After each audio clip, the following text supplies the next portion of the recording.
할렐루야. 오늘도 이렇게 예배의 자리, 또 은혜의 자리, 또 말씀의 자리 가운데 나오신 여러분을 주님의 이름으로 환영하고 축복합니다. 옆 사람과 이렇게 인사하겠습니다. 하나님이 당신을 사랑하십니다.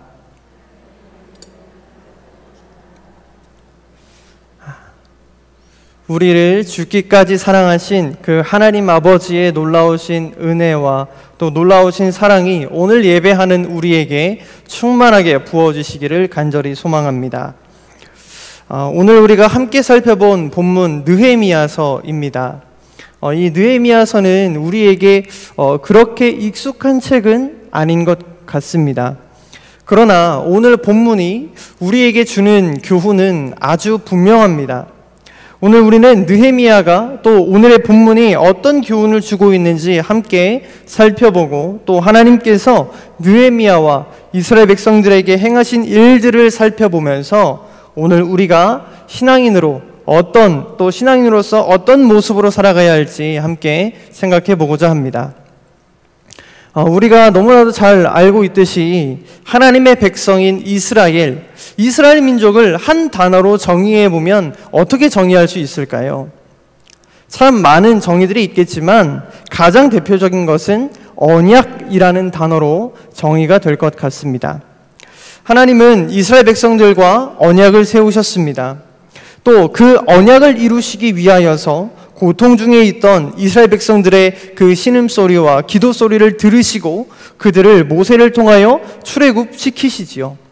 또한 하나님은 그것에서 끝나지 않고 광야에서 그들을 훈련시키시고 하나님의 백성으로 거듭나기 위한 사역들을 그들의 삶 가운데 이루어 가시기 시작하십니다. 또한 모세의 후계자 여호수아를 통하여서 그 가나안 땅에 정착하게 된 이스라엘 백성들, 그들은 다윗 왕 때에 통일 왕국을 이루게 되어지고 아들 솔로몬에 이르러서 이스라엘 역사상 가장 화려한 시기를 보내게 되어집니다. 그런데 우리가 너무나도 잘 알고 있듯이 그렇게 참으로 태평성대하고 또한 화려한 시기가 모두 지나고 나서 솔로몬 말년에 이르게 되었을 때에 이스라엘 백성들은 어떻게 되었습니까? 분열 왕국의 시대가 그들에게 찾아오게 되어집니다. 그때부터 이스라엘은 점차 쇠락의 길로 접어들기 시작하게 되어지죠. 그런데 우리는 여기에서 한번 생각해 보아야 합니다. 다른 나라에 비해서 또 그 당시에 많은 강대국들에 비해서 정말 비할 데 없이 화려한 시기를 보냈던 그 이스라엘 백성들, 이스라엘이라는 그 나라가 왜 쇠락의 길로 접어들게 되었을까요? 북왕국 이스라엘은 어디에 멸망당했을까요?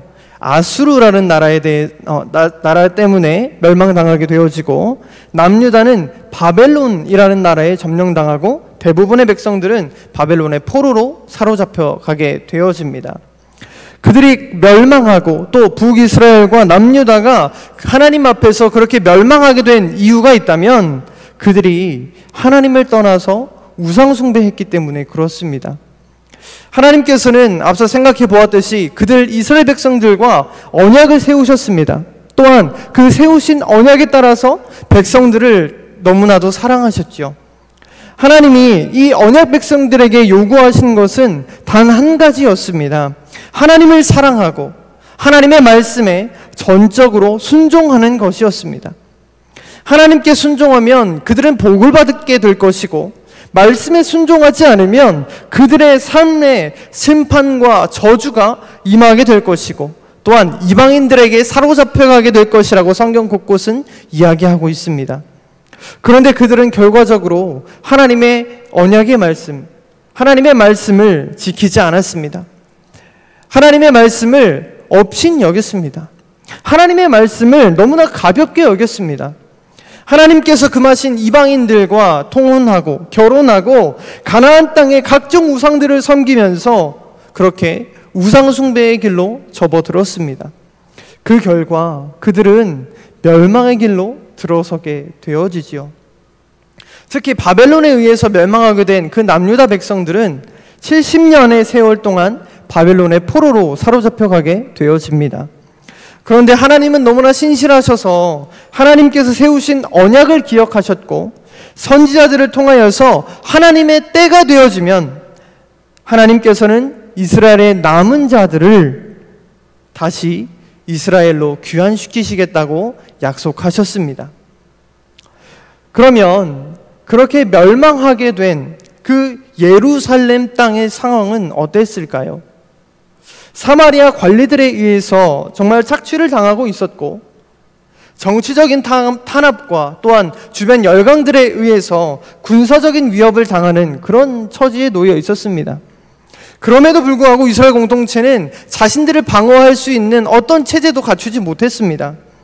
때문에 이들은 열강들의 그런 위협들을 그대로 노출된 상황에 처해 있었고, 스스로 성벽 재건을 시도했지만 이마저도 쉽지 않았습니다.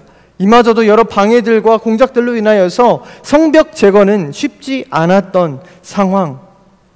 이런 시대적인 상황 속에서 느헤미야는 페르시아 궁정, 곧 바벨론 궁정에서 아닥사스다 왕의 술 맡은 관원으로 재직하고 있었습니다. 그러던 어느 날 예루살렘에서 온 하나니와 일행들은 느헤미야에게 예루살렘 성의 비참한 상황을 알려줍니다. 느헤미야 1장 2절과 3절의 말씀을 함께 읽겠습니다. 느헤미야 1장 2절과 3절의 말씀입니다. 내 형제들 가운데 하나인 하나니가 두어 사람과 함께 유다에서 내게 이를 얻기로 내가 그 사로잡힘을 면하고 남아있는 유다와 예루살렘 사람들의 형편을 물은즉 그들이 내게 이르되 사로잡힘을 면하고 남아있는 자들이 그 지방 거기에서 예루살렘 성은 허물어지고 성문들은 불탔다 하는지라.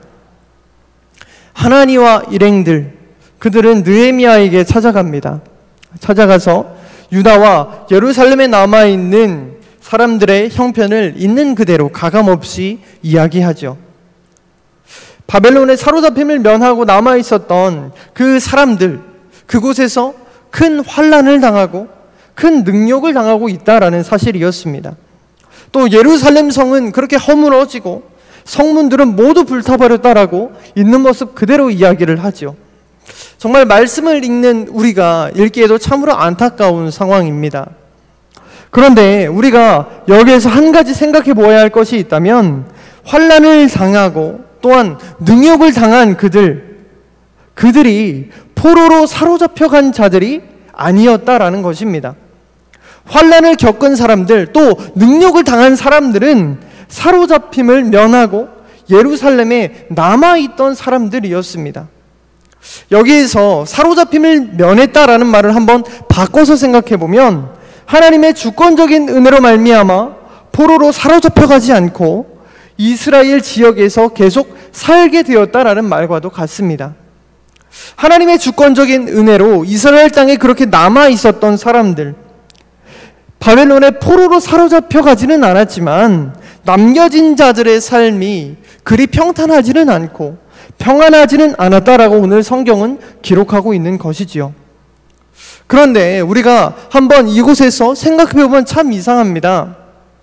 하나님의 은혜로 말미암아 포로로 사로잡혀가지 않았다면, 또 예루살렘 땅에 그대로 남아있을 수 있었다면, 그 땅 가운데 은혜로 아직 남아있었다면 그들의 삶은 평안하고 평탄해야 하는 것 아닐까요? 하나님의 은혜와 은총으로 그 땅에 남은 자들인데 말입니다. 안타깝게도 그들은 은혜로 말미암아 사로잡힘을 면했고, 또한 너무나도 그렇게 그 삶 가운데, 그 땅 가운데 있게 되었지만 평안하고 평탄한 삶과는 거리가 멀었습니다. 그들은 그 땅에 남은 사람들이었지만 오히려 환난을 겪고 고통을 당하는 참 어려운 시절들을 보내게 되어지지요.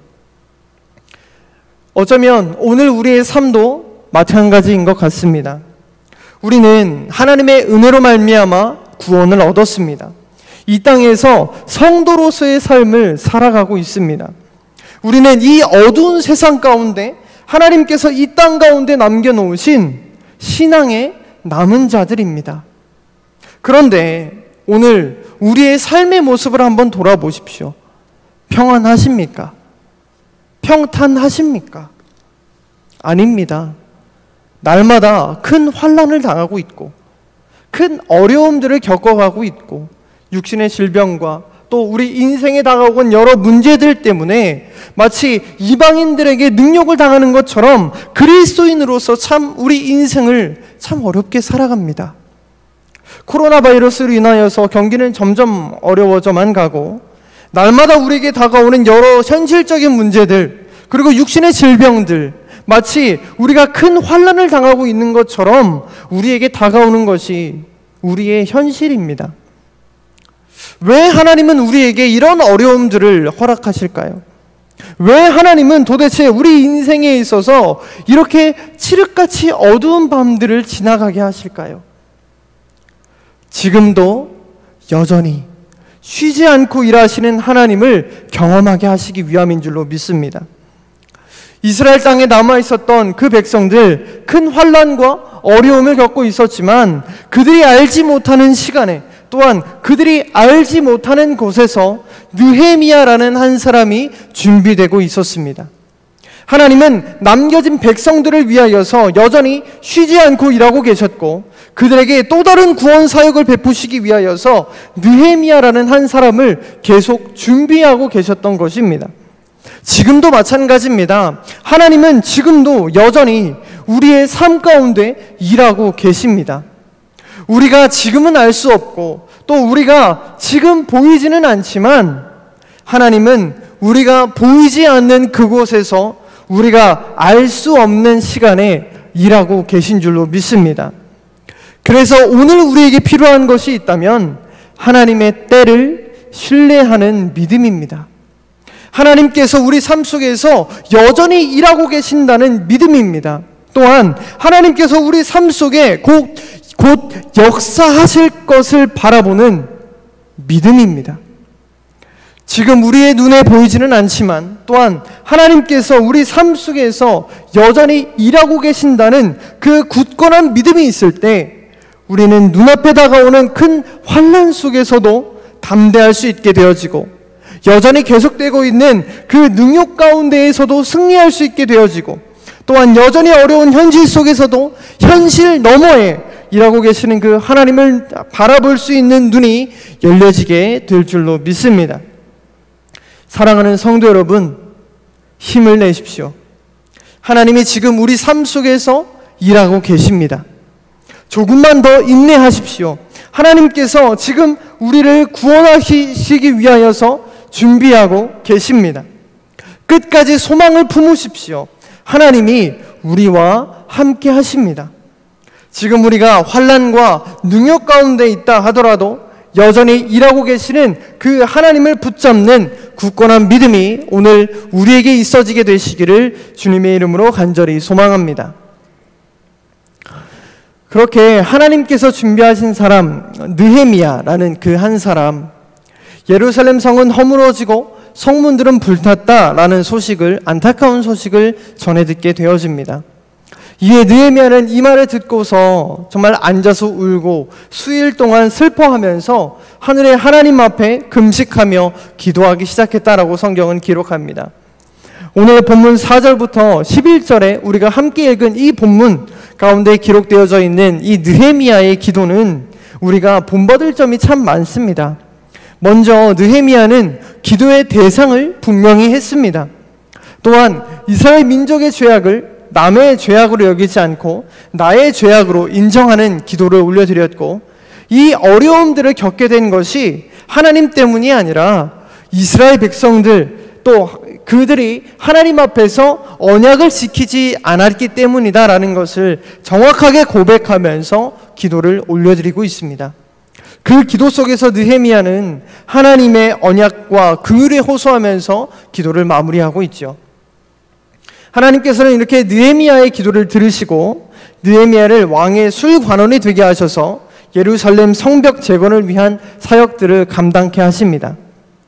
아닥사스다 왕의 허락을 받게 된 이 느헤미야는 굉장히 신속하게 행동합니다. 2차 귀환을 주도했던 에스라가 귀환하는데 5개월 정도 걸렸다고 합니다. 그런데 느헤미야는 2개월에서 3개월 만에 예루살렘에 당도하게 되어지지요. 그렇게 예루살렘에 도착하게 된 느헤미야는 매우 신중하게 예루살렘의 성 재건 사업을 추진하게 되어집니다. 그는 자신의 귀한 목적을 숨기고 3일 동안 머물면서 예루살렘 성 주변을 관찰하고 계획들을 수립해 나가기 시작합니다. 모든 계획이 수립되고 난 후에 백성들에게 느헤미야는 자신이 귀환한 목적을 밝히게 되어집니다. 느헤미야 2장 17절과 18절의 말씀을 함께 읽겠습니다. 느헤미야 2장 17절과 18절의 말씀을 함께 읽습니다. 시작. 후에 그들에게 이르기를 우리가 당한 곤경은 너희도 보고 있는 바라. 예루살렘이 황폐하고 성문이 불탔으니 자 예루살렘 성을 건축하여 다시 수치를 당하지 말자 하고, 또 그들에게 하나님의 선한 손이 나를 도우신 일과 왕이 내게 이른 말씀을 전하였더니 그대의 말이 일어나 건축하자 하고 모두 힘을 내어 이 선한 일을 하려 하매. 느헤미야는 백성들에게 예루살렘 성을 건축하고 다시 성벽을 세우자라고 이야기합니다. 그러자 당시에 사마리아 총독이었던 산발랏이 성벽 중건 사업을 방해하기 나서기 시작합니다. 그들은 상당한 힘과 조직력을 가지고 성벽 중건 사업을 방해하죠. 그러나 느헤미야와 백성들은 다시 한번 힘을 내어서 성벽 재건 사업에 모든 에너지를 쏟습니다. 그렇게 느헤미야와 백성들은 하나님의 은혜로 말미암아 무너져 있었던 예루살렘 성벽을 52일 만에 다시 세우게 되는 기적을 일으키게 되어집니다. 우리가 여기에서 생각해 볼 것은 왜 느헤미야가 대적들의 여러 방해와 또한 여러 어려움이 있음에도 불구하고 예루살렘의 무너진 성벽을 세우려고 힘썼는가 하는 것입니다. 하나님의 성전은 이미 1차로 귀환한 스룹바벨에 의해서 이미 세워진 상태였습니다. 또 2차로 귀환한 에스라는 백성들에게 그 성전에서 하나님의 율법을 가르쳤고 성전이 성전다워질 수 있도록 노력하였습니다. 그런데 하나님의 임재를 상징하는 그 성전은 이미 세워져 있었는데도 불구하고 왜 느헤미야는 예루살렘 성과 성벽을 왜 이렇게까지 다시 세우려고 한 것일까요?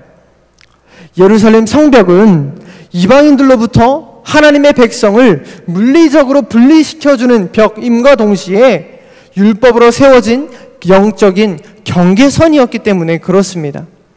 즉 예루살렘 성벽은 단순히 벽 자체가 아니라 세상과 하나님의 백성 그 둘 사이를 구분하는 벽이었고 하나님의 백성들과 이방인 간의 영적인 경계선이었기 때문에 느헤미야는 여러 대적들의 방해와 어려움에도 불구하고 끝까지 예루살렘 성벽을 세우기 위하여서 그렇게 고군분투했던 것이지요.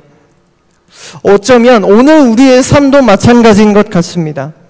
하나님께서 오늘 우리 삶에 원하시는 것은 우리 삶에 영적인 성벽을 세우는 것입니다. 우리 삶이 세상과 구별되어지고 우리가 세상의 가치관에 오염되는 것이 아니라 영적으로 우리 삶에 그렇게 성벽을 세우기를 원하고 계십니다. 왜냐하면 성경은 곳곳에서 우리가 하나님의 성전이요 하나님의 거룩한 백성이라 이야기하고 있기 때문에 그렇습니다. 우리가 하나님의 성전이라는 것은 우리 안에 하나님이 계신다는 말과도 같습니다. 이 말은 우리의 모든 삶이 하나님 앞에서 구별된 자로서의 삶을 살아가야 한다라는 말과도 같습니다. 그런데 문제는 우리가 이 세상과 구별되기보다 또 이 세상의 가치관으로 신앙생활하고 이 세상의 가치관으로 십자가를 바라보고 있는 것이 문제입니다. 남유다와 이스라엘 백성들이 그렇게 멸망하게 된 것은 무엇입니까? 세상과 구별되지 못했기 때문입니다. 하나님을 버리고 우상 숭배하며 살아갔기 때문입니다. 여호와 하나님을 버리고 그 자리에 다른 우상들을 세워서 그 우상을 하나님으로 삼고 살아갔기 때문에 세상과 구별됨 없이 또한 세상과 그런 세상의 기준과 방법으로 하나님을 섬기려고 했기 때문입니다. 오늘 우리의 삶을 한번 돌이켜 보십시오. 하나님을 버리고 우상 숭배하면서 심판과 저주를 받았던 그런 이스라엘 백성들의 삶과 얼마나 다른 삶을 살아가고 계십니까? 영적으로 어두운 이 세상 속에서 그리스도인으로서 구별된 삶을 살아가기로 얼마나 그렇게 선택하고 얼마나 그렇게 결단하며 살아가고 계십니까? 혹 나도 모르게 이 세상의 가치관 따라 생각하고 이 세상의 가치관으로 교회를 다니고 이 세상의 가치관으로 십자가를 바라보며 이 세상의 시선과 기준으로 천국을 바라보고 계시지는 않으십니까? 하나님께서 오늘 예배드리는 우리에게 원하시는 것은 우리 삶에 무너진 성벽을 다시 세우는 것일 줄로 믿습니다. 우리 삶에 무너졌던 그 영적인 경계선을 바로 세워서 세상과 분명하게 구분되는 삶을 살아가는 것입니다. 바라건대 오늘 이 예배 시간에 우리 삶에 무너진 성벽을 다시 일으켜 세우십시오. 어느 순간 무너져 버렸던 우리의 영적인 경계선을 다시 세워 주십시오. 예배의 벽돌과 말씀의 벽돌과 기도의 벽돌로 무너져 버렸던 우리의 성벽을 다시 일으켜 세워갈 때에 솔로몬 성전에 그렇게 가득하게 임했던 하나님의 임재가 우리 삶 속에 가득 임하게 될 줄로 믿습니다. 사랑하는 성도 여러분, 오늘 이 예배 시간 지금도 우리 삶 속에서 일하시는 그 하나님을 기대하시기를 바랍니다. 또 그 하나님을 신뢰하시기를 소망합니다. 아직 우리 눈에 보이지 않지만 하나님은 분명히 일하고 계신 줄로 믿습니다. 그러니 절망하지 말고 다시 한번 힘을 내십시오. 지금도 일하고 계시는 그 주님을 기대하는 마음으로, 또 주님을 바라보는 마음으로, 주님을 다시 한번 사모하는 마음으로 주님을 기다리십시오. 우리가 주님을 신뢰하면서 주님을 기다릴 때에 주님께서는 우리 삶에 우리가 생각했던 것보다 더 놀라운 은혜로 갚아주실 줄로 믿습니다. 또한 우리 삶에 무너진 성벽을 다시 일으켜 세우시기를 소망합니다. 우리 마음에 무너진 성벽을 둘러보시고 어디서부터 무너졌는지 다시 한번 점검해 보시기를 바랍니다. 만약 무너진 곳이 있다면 그곳을 기도의 벽돌과 말씀의 벽돌과 예배의 벽돌로 하나하나 다시 쌓아가시기를 소망합니다.